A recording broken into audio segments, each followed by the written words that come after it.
I had other thoughts I was going to do, and after sitting through today, I decided you didn't have to hear it again, what you've already heard. So I want to try another tact, which is, I think, related, but I want to tell you why I think this is so important, I hope to you, but to me. This journey of, I feel so fortunate to have gotten connected to the after-school world. It happened about 15 years ago with Carla Sanger. It was just one of those serendipitous moments. Since then, it has really just allowed me to see things in very different ways. I've often spent a lot of time in economically poor neighborhoods and schools, and now I can also say after-school programs. And the question that I've been trying to struggle with are two, and that drives me to why this notion of the learning and mind sciences is so important. The first is, why is the persistence of poverty, first of all in our society? I can't solve that one, I wish I could. But why do schools so poorly respond to it? This notion of the achievement gap, when we hear it, sounds like we just woke up one day and found the achievement gap. Christopher Jenks and James Coleman noted it as early as 1966, and if anybody had their eyes wide open, it was there all along. Our schools were created as if we were a homogeneous society. We are not. We haven't been for a long time, but we certainly know today that's not the case.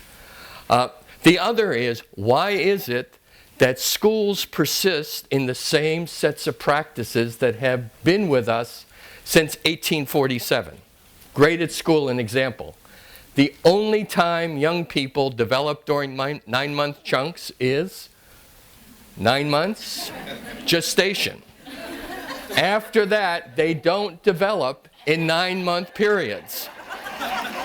And every time I hear someone say, he's becoming a first grader after 9 months being a kindergartner, I don't know how that happens.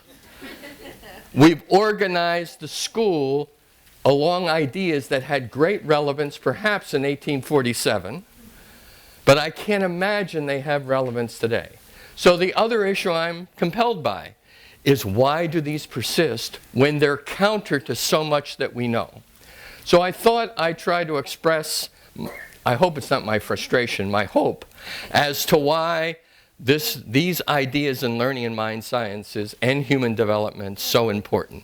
I have the benefit of working with two other colleagues in having thought through some of this. These are not their words. I have to own all the responsibility, but Robert Halpern, who's at the Erickson Institute, Reed Larson, who's at the University of Illinois. Janet Kelly has been a great person who has steered us in the right direction. We have a paper that we're trying to finish up that we hope we're going to be getting out about why, all the details of this. But let me start off with this notion of poverty. I think the first thing we have to understand is how much poverty there is in the United States. It is not getting better. As a matter of fact, it is intensifying. While wealth certainly has increased for a very small number of people, the consequences of that poverty, for a lot of reasons, are terrible, but with education, they're even more dramatic. And one of those is the dropout rate. We have a terrible dropout circumstance. It goes unacknowledged. Districts don't do it well because they don't keep real numbers, because we don't have a way to keep numbers, because we don't have real identifiers for kids. So when a kid moves from one school to the other and says, I'm going to my uncle's, it's a move. It's not a dropout. That child could go to the uncle's and never come back to school again. What's the consequence? The consequence is, if you drop out, your income is significantly lower, about $17,000. If you have a master's degree, your income is close to $80,000, except if you're a teacher. That's important to note. The other is your health consequences. There are very negative health consequences for dropping out, or the other for staying in school. And there are very negative civic involvement consequences. People don't vote, they don't think about civic matters, and the way our society is right now, we need great attention to that. But the other is also true. More years of schooling, we have higher incomes, we have higher health care practices, and we have greater civic involvement, and the crazy Europeans also think and measure happiness. And people with more years of school are happier, unless you're an associate dean. The other then question that I'm trying to think about is this notion of why do schools persist as they are? And I think this has relevance for what we've been looking at today. Wonderful presentations, great ideas. My worry is what the mind does. The mind is wonderful. It's greatly, not only has capacity, but plastic, wonderful. But it also creates its own reality. It's called a constructed sense of life because we have what are called mental schemata. It frames the world. And one of the things that Dan Lordy talked about a number of years ago, teaching is one of the few occupations where we have had an apprenticeship in schooling, some of us for 18 years. When you have had an apprenticeship, it's very difficult to not learn about school. Do you understand? I have a tough time when I've only been in surgery once. It didn't seem like anything I knew about. And I was glad somebody else was doing it, and I was glad that I didn't know much about it.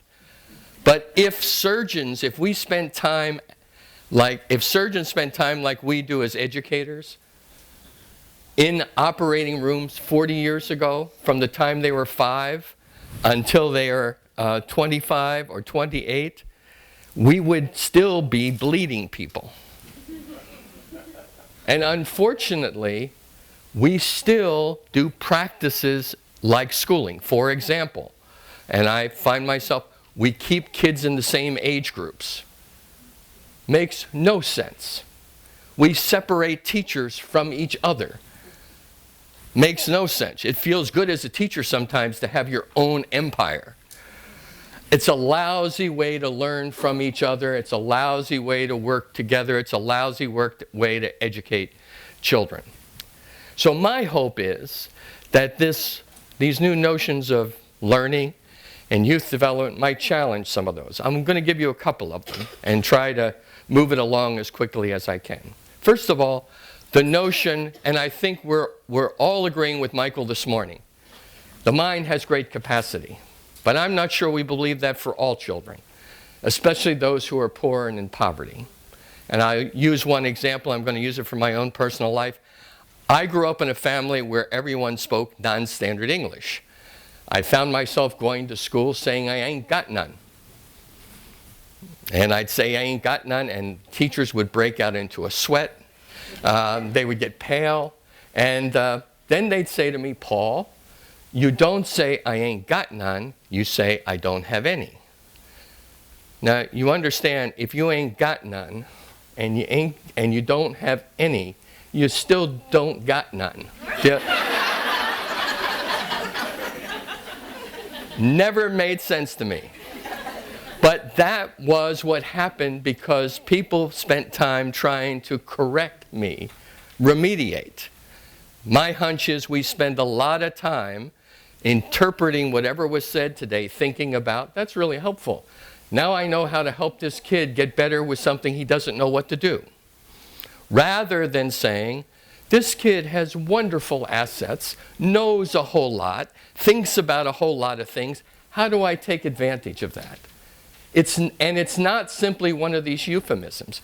Neuroscientists, including Michael, tell us we all have about 100 trillion neuronal connections in our minds. That's the average.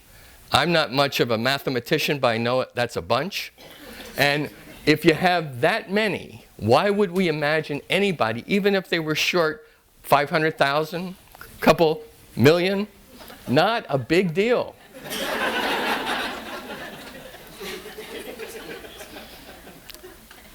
Let me also try to, this thing I heard today, academics. What are academics?